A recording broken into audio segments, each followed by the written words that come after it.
بسم الآب والابن والروح القدس إله واحد آمين. بشفاعة القديس أبو سفين وشفاعة القديسة طماف إيريني هحكي لكم حكاية جميلة حصلت مع زوجين كانوا بيترددوا دايما على الدير وباكين وبيعيطوا دايما، وكانت طماف إيريني ما زالت على الحياة. ففي كتر ما هي بتشوفهم بيروحوا وبيجوا نادت لهم بابتسامتها الحلوة دي وقالت لهم تعالوا احنا هنقعد سوا مع بعض. ففرحوا جدا ان هي خدت من وقتها وقعدت معاها.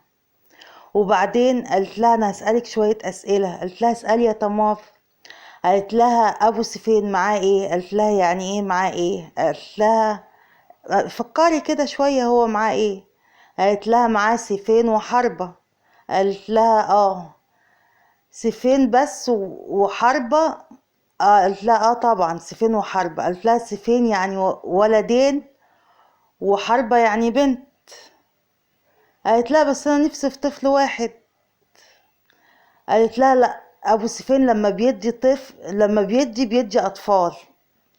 قالت لها ازاي ده انا بقالي سنين بدور مفيش حاجه نافعه لا اطباء ولا دكاتره ولا اي شيء ولا ادويه، وبقالنا سنين بنيجي ونصلي قدام ربنا.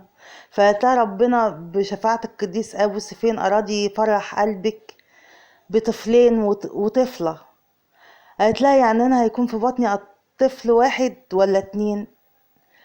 فضحكت وقالت لها لا فكري شوية. قالت لها يعني طفل واحد اتنين؟ قالت لها لا 3 اطفال، ولدين وبنت. فبصراحة هي شكت شوية وقالت ازاي بعد كل السنين دي؟ ده انا حتى لو طفل واحد اتمناه.